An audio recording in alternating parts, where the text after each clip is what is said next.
આજની ધર્મકથા. પ્રણામ. પર્યુષણ મહાપર્વ અને એની તૈયારીઓ, પૂર્વ તૈયારીઓ. કોઈ પણ વસ્તુની જેમ બાહ્ય તૈયારીઓ હોય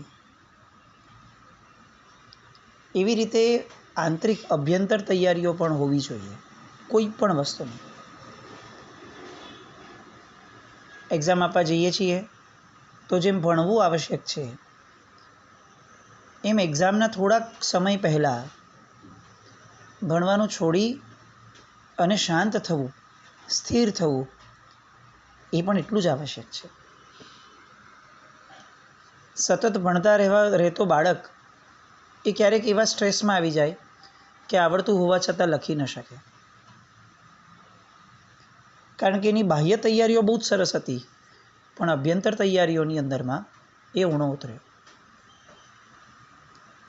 અને એટલે આપણી શિક્ષણ પદ્ધતિ જે હતી આર્ય, એ શિક્ષણ પદ્ધતિમાં ગુણ વિકાસને પણ એટલું જ મહત્ત્વ અપાતું હતું જેટલું મહત્ત્વ એબિલિટીઝના વિકાસને અપાતું હતું. આપણી ક્ષમતાઓ વધે, આપણને નવી નવી કળાઓ શીખવા મળે, બહુ આનંદનો વિષય છે, પણ અંદરનું સ્થૈર્ય વધે એ પણ એટલું જ આવશ્યક છે.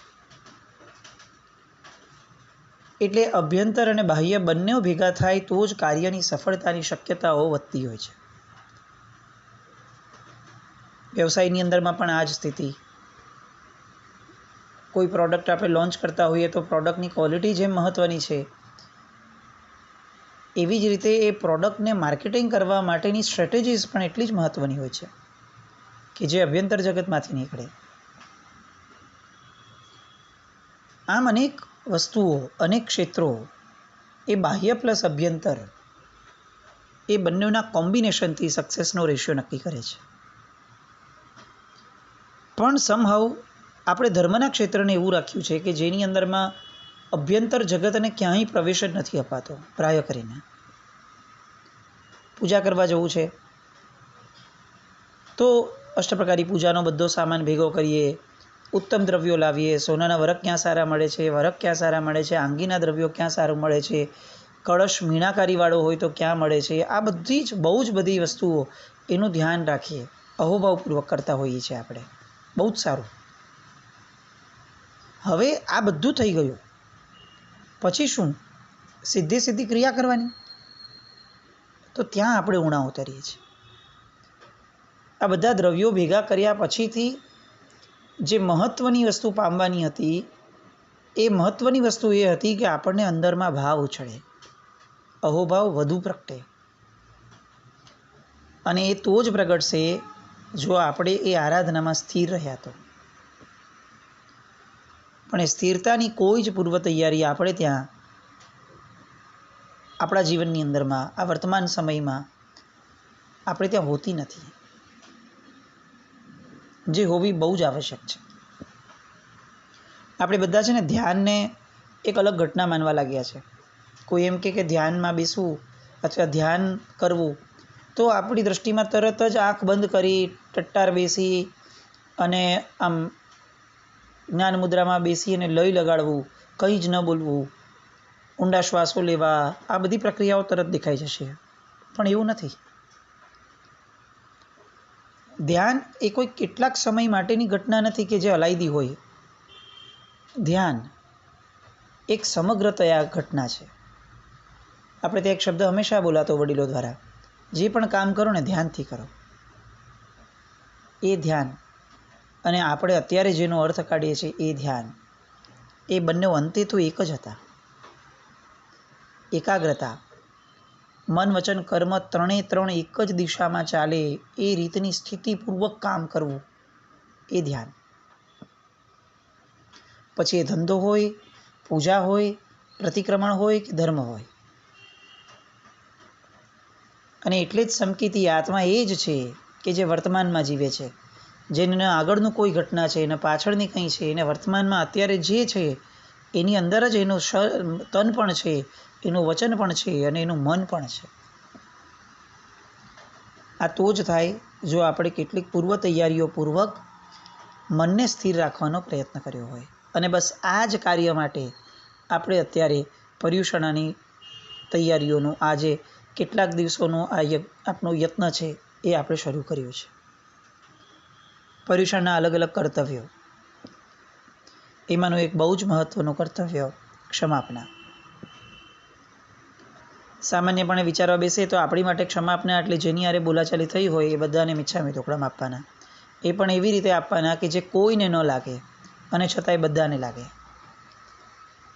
પોલીસ ઘણી બધી વાર છે ને હવામાં ગોળીબાર કરતી હોય છે. એના કારણે શું થાય તો કે એક પણ જણને ગોળી ન લાગે અને તેમ છતાં લોકો ભય પામે.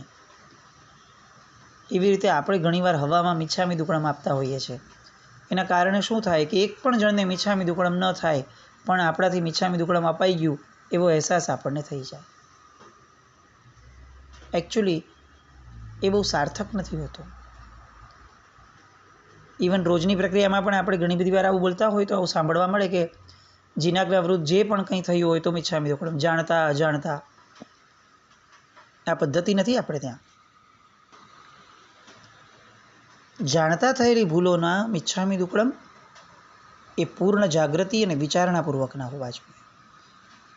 એને આમ સમગ્રતા બોલી લે કે જાણતા જાણતા કંઈ થયું તો મિચ્છામી દુક્કડમ. અરે ભાઈ, જાણતા જે થયું છે એ તો વિચાર. એના કેમ આવી રીતે ઓવરઓલ મિચ્છામી દુક્કડમ? અજાણતા થયું હોય એનું મિચ્છામી દુક્કડમ આપણે આપી શકીએ કે ભાઈ અજાણતા આવું કંઈક થઈ ગયું હોય, મને ખ્યાલમાં નથી, તો એનું મિચ્છામી દુક્કડમ. પણ જે જાણતા થયું છે એને જાણવાનો પ્રયત્ન કરીએ, એને જણાવવાનો પ્રયત્ન કરીએ કે આવી આવી આશાતનાઓ મારા દ્વારા થઈ છે, એનું મિચ્છામી દુક્કડમ. જે વ્યક્તિની સાથે બોલાચાલી થઈ છે એને એમ થઈ કહી દઈએ કે જાણતા જાણતા કંઈ પણ થયું તો મિચ્છામી દુક્કડમ. 1 મિનિટ ઊભા રહો, આ કઈ મિચ્છામી દુક્કડમની પદ્ધતિ છે જેમાં કોઈ વસ્તુનું મિચ્છામી દુક્કડમ નથી? એની સાથે બેસી અથવા એમની માટે પૂર્વ વિચારણા કરી અને વિચારવું જોઈએ કે મારે એની સાથે આવા પ્રસંગે આવું એની માટે વિચાર આવ્યું છે. જો એ જણાવવા લાયક હોય તો જણાવી જ દેવાનું. જો સામાનો કશાય વધતો હોય તો ન જણાવીએ. પણ આપણું નીચું દેખાય, એને કેવું લાગશે, આપણા વ્યવહારનું શું, આપણું ભવિષ્ય શું, આવી કોઈ વિચારણા એ મિચ્છામી દુક્કડમને શુદ્ધ ન રહેવા દે. અને આ મિચ્છામી દુક્કડમ આપવાનું સૌથી મોટું કારણ એ છે કે આપણા મનમાં ભય હોવો જોઈએ. પાપ ભીરુતા છે ને એ ધર્મનું સૌથી પ્રથમ પગથિયું છે. ભવનિવ્યો મગ્ગાનુસાર્યા, માર્ગાનુસારીપણું પણ પછી મૂક્યું. સૌથી પહેલો ભવનો નિર્વેદ મૂક્યો કે ભગવાન મને આ ભવનો કંટાળો આપ. કેમ કંટાળો આવ્યો? કારણ કે હવે આવા ભવો મારે નથી કરવા. આવી ભયની સંજ્ઞા મનમાં પ્રગટી. આવા ભવો, આટલા ભવો મારે હવે નથી કરવા, હવે હું થાક્યો. દરેક કંટાળો છે ને એ કેટલાક ભયની સાથે જોડાયેલો હોય છે. આપણા મિચ્છામી દુક્કડમની અંદરમાં સામા સાથે કરેલી ભૂલોનો કંટાળો પણ લગભગ નથી હોતો અને સામા સાથે કરેલી ભૂલોનો ભય પણ લગભગ નથી હોતો. ફક્ત વચનનો ઉલ્લેખ હોય છે, મિચ્છામી દુક્કડમ. બહુ સામાન્યથી વિચારીએ તો મિચ્છામી દુક્કડમ શબ્દનો અર્થ પણ આપણે જાણવાનો પ્રયત્ન કેટલો કર્યો. શબ્દનો અર્થ, એના આઈદમપર્યાય અર્થ સુધી જવાની વાતને તો બહુ દૂર રાખી દઈએ. શબ્દનો અર્થ તો શું વિચારશો? મિચ્છામી દુક્કડમ. આમ કોઈ અજયને આપણને પૂછે કે ભાઈ આ મિચ્છામી દુક્કડમ બોલવાનો એટલે એક્ઝેક્ટલી વોટ ઇઝ મિચ્છામી દુક્કડમ? એટલે આપણે એને બહુ ડિસ્ક્રાઇબ કરી શકશું કે જો આવી રીતે કોઈની યારે બોલાચાલી થઈ હોય, કંઈ કોઈને દુભાયું હોય કોઈ, તો આપણે એને મિચ્છામી દુક્કડમ કહેવું જોઈએ. પણ આ તો બધો ડિટેલ અર્થ થયો. શબ્દનો અર્થ કોઈ એક વાક્યમાં એક શબ્દમાં પૂછે તો શું? મિચ્છામી દુક્કડમ. આપણે કદાચ એ વિચારવાનો પ્રયત્ન નથી કરતા. મ, ઈચ્છામી અને દુક્કડમ, આ 3 શબ્દો ભેગા થયા ને ત્યારે મિચ્છામી દુક્કડમ ભણ્યું.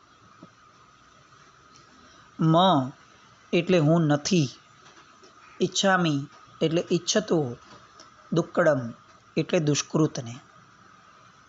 આ દુષ્કૃતની અંદરમાં ફક્ત કર્મ એટલે કે કાયા ન આવી, મન વચન ને કર્મ ત્રણેય દ્વારા થતો આ દુષ્કૃત જે મેં તમારી સાથે કર્યું છે, હું એને ઈચ્છતો નથી, એને સારું ગણતો નથી, એના ફળ મને પ્રાપ્ત થાય એવું પણ હું ઈચ્છતો નથી, આવું ફરીવાર થાય એવું પણ ઈચ્છતો નથી.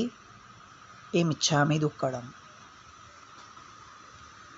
આવી બધી વિચારણા સાથે આ શબ્દ બોલાય ને તો કદાચ એમ લાગે કે ચાલો કંઈક તો આપણે જાગૃતિથી કેળવ્યું. ભય બહુ જ પાયાનો ગુણ. સમ્રાદિત્યની મહાકથા, એ કથાની અંદરમાં એક અંદરની કથા, અવાંતર કથા જે આવે છે એ અંતર્ગત એક રાજકુમાર જે મુનિરાજ બની ગયા છે એમને ગુણસેન પૂછે છે કે પ્રભુ આપે દીક્ષા કેમ લીધી? અને ત્યારે વિજયસેન આચાર્ય ભગવંત એ એમને બધી કથાઓ કહે છે કે હું જ્યારે રાજકુમાર અવસ્થામાં હતો એ સમયે મારો એક એવો મિત્ર હતો કે જે મારો જીગરજાન હતો, મારું બીજું હૃદય હતો. એવા મિત્ર અચાનક મૃત્યુ પામ્યો અને હું એટલો બધો વિષાદમાં વર્ષો સુધી રહ્યો. પછી મને કેવડી ભગવંત મળ્યા.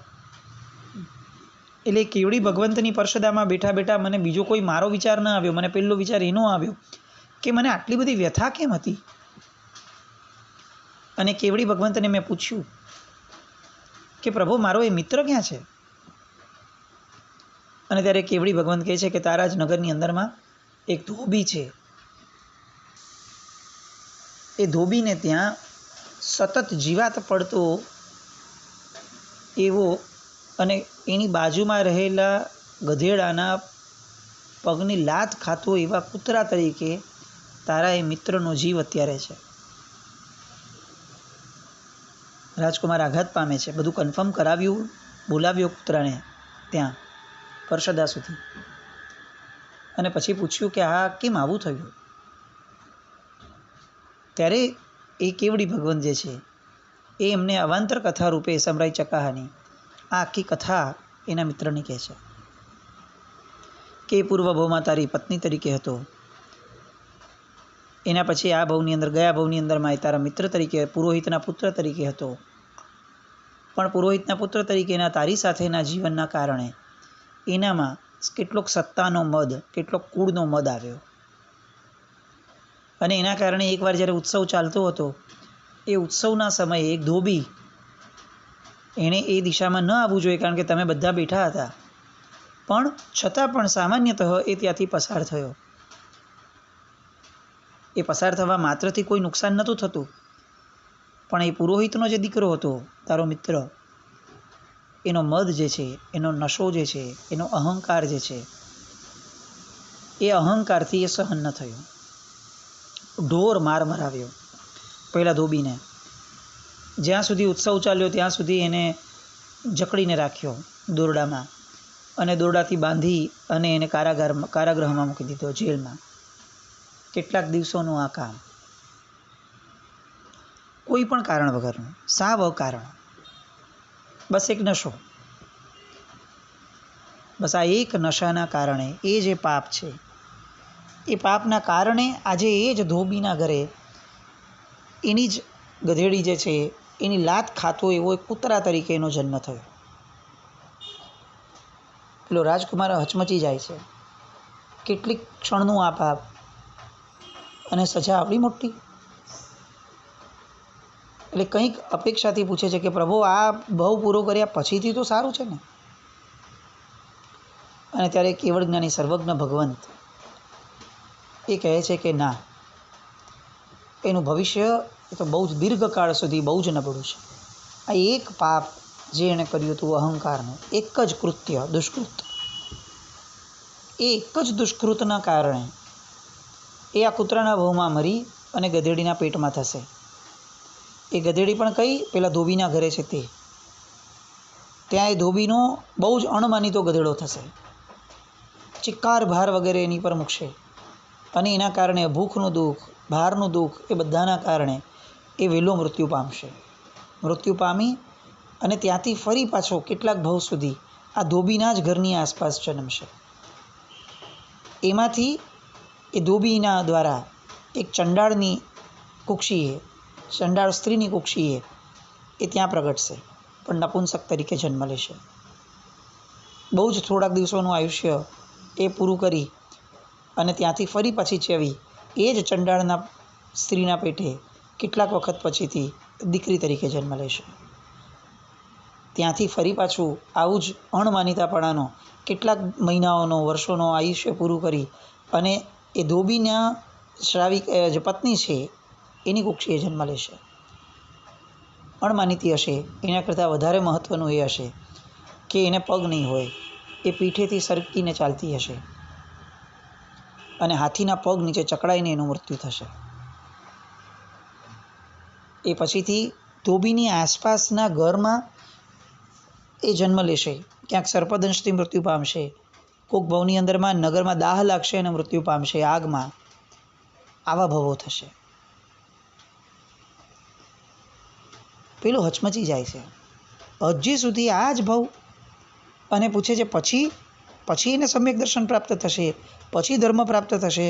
તો કે ના, પછીથી એક ભવ એવો આવશે કે જે ભવમાં એ ધોબીના દીકરા તરીકે જન્મ લેશે અને ધોબીના જે વૈરીઓ છે એ એને પાણીમાં ડૂબાડીને મારી નાખશે. હિચકાર પ્રગટે ને એવી આ કથા. ફરી પાછા રાજકુમાર પૂછે છે, પ્રભુ પછી? અને પછી એના જીવનનું કેટલુંક પરિવર્તન આવશે. અને ત્યારે રાજકુમારને પ્રશ્ન થાય છે, પણ પ્રભુ એક કેટલીક ક્ષણો માટેનો, કેટલાક દિવસો માટેનો આ કરેલો ભાવ, અહંકારનો ભાવ,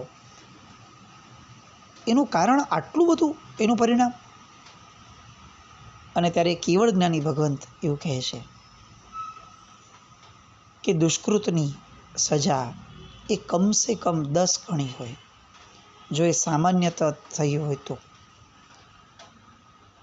પણ જો આ મેં જે કર્યું એ બરાબર હતું, એમાં શું ખોટું હતું, એવી કુસમજણ દ્વારા વારંવાર થતું હોય, એ થયેલા દુષ્કૃતને વારંવાર સારું મનાતું હોય અથવા એને ખોટું ન મનાતું હોય, તો એ સજાઓ ગુણાકાર રૂપે થતી જાય અને કરેલા પાપના લાખ ગણા, કરોડ ગણા પરિણામ ભોગવવા પડે.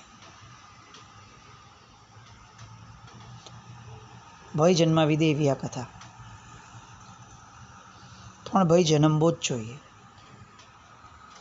પર્યુષણા મહાપર્વ એ આવા ભયને પ્રગટાવવા માટેનું પર્વ છે. પાપનો ભય. આપણને જેટલો લોકોનો ભય છે, લોકોની અંદરમાં આપણી સ્ટેટસનો, આપણી રેપ્યુટેશનનો ભય છે, એ બધા જ ભયમાંથી ખસી અને હકીકતની અંદરમાં પાપના ભયમાં, દુર્ગતિના ભયમાં જો આપણે આપણી જાતને નહીં ગોઠવીએ તો બેફામ થયેલા પાપો એ અનકન્ટ્રોલ્ડ દુર્ગતિઓની પરંપરા આપશે. પર્યુષણા એની પૂર્વ તૈયારી, આપણા કરેલા એક એક નશાને યાદ કરીએ, એક એક વ્યક્તિને મનથી જેટલા દુભવ્યા છે એ યાદ કરીએ. એને કદાચ ખબર પણ નથી કે આપણે એની માટે આવું વિચાર્યું હતું, એ પાપોને યાદ કરીએ. એટલા માટે નહીં કે પર્યુષણ છે તો મિચ્છામી દુક્કડમ આપવા જોઈએ, એટલા માટે કે જો એક પાપની સજા એ લાખ ગણીને કરોડ ગણી થઈને મળવાની હોય તો આવી દુર્ગતિઓ એ આપણાથી સહન થાય એવી કોઈ શક્યતા જ નથી. આપણને આપણી દુર્ગતિનો ભય સતાવવો જોઈએ. દુઃખનો ભય સતાવે એ સામાન્ય દિવસોમાં કદાચ થાય ને તો સમજી શકાય, પણ પર્યુષણા મહાપર્વની પૂર્વ તૈયારીઓમાં તો દોષનો જ ભય હોવો જોઈએ અને રીતસરનો ભય હોવો જોઈએ. અને એટલે જ આપણે ક્યાંક અનંતાનુબંધી કષાયમાં વહી જશું તો આપણું કરેલું એક પાપ, નાનકડું પાપ, એ અનંત ગણું થઈને ફળ આપશે. એ અનંતાનુબંધી કષાયના ઘરમાં નથી જવું, એટલા માટે વાર્ષિક મિચ્છામી દુક્કડમ છે. 1 વર્ષથી વધારે મારું પાપ, મનનું પાપ, વચનનો પાપ, કાયાનો પાપ ક્યાંય ઠેલાય નહીં. 1 વર્ષ પછીથી એના ભય સાથેનું આ પર્વ છે. પાપ ભીરુતા માટેની શ્રેષ્ઠતમ સાધના એ જે પર્વના કારણે ઊભી કરવાની છે, એ પર્વમાં એ પાપ ભીરુતા જો નહીં પ્રગટે તો આપણે કોરાને કોરા રહી જશું. ક્ષમાપના. હું દુષ્કૃતને ઈચ્છતો નથી, હું દુષ્કૃતના પરિણામને ઈચ્છતો નથી. બસ આ ભાવને મનમાં જેટલો ઘૂંટાય એટલો ઘૂંટવાનો છે અને એકે એક દુષ્કૃતને યાદ કરવાના છે. કેટલાક પ્રગટ દુષ્કૃત હોઈ શકે, કેટલાક અપ્રગટ હોઈ શકે. પેલા જે અપ્રગટ છે એની તૈયારીઓ શરૂ કરીએ, કારણ કે પ્રગટમાં તો આપણે કરશું, શર્મીએ પણ કરશું કે ભાઈ એને ખબર છે કે હું અહીંયા આવું બોલ્યો તો તમારે એને અત્યારે જો મિચ્છામી દુક્કડમ નહીં આપું તો એને કેવું લાગશે, મારું કેવું દેખાશે, એ શર્મે પણ કરશું. પણ આજથી જ સૌથી પહેલાં પેન પેપર લઈને એ નક્કી કરીએ કે અપ્રગટ કશાયો, અપ્રગટ દુષ્કૃતો કેટલા બધા કર્યા છે. સંપર્કમાં આવનાર દરેક વ્યક્તિઓના માટે મનમાં કેટલી બધી વિચારણા. એમાંય આપણે આપણું જગત વિસ્તાર્યું. સોશિયલ મીડિયા આવ્યું ત્યારથી વગર કારણની પંચાતો, વગર કારણની ઇન્ફોર્મેશન્સ, વગર કારણના ન્યૂઝ કેટલું બધું સાંભળતા ગયા અને દરેક માટે મન પાછું કમેન્ટ કરે, કમેન્ટ વિચારે. એ બધા વિચારોનો પાપ એ ક્યારે ફેડીશું? બ્રેક લગાડીએ, સ્થિર થઈએ, એકાગ્ર થઈએ. પર્યુષણા મહાપર્વની પહેલાં આ બધા જ કાર્યોને પૂર્ણ કરીએ. બસ આવી કંઈક તૈયારીઓ આપણા મનમાં પ્રગટે એવી શુભ મંગલ કામના સાથે.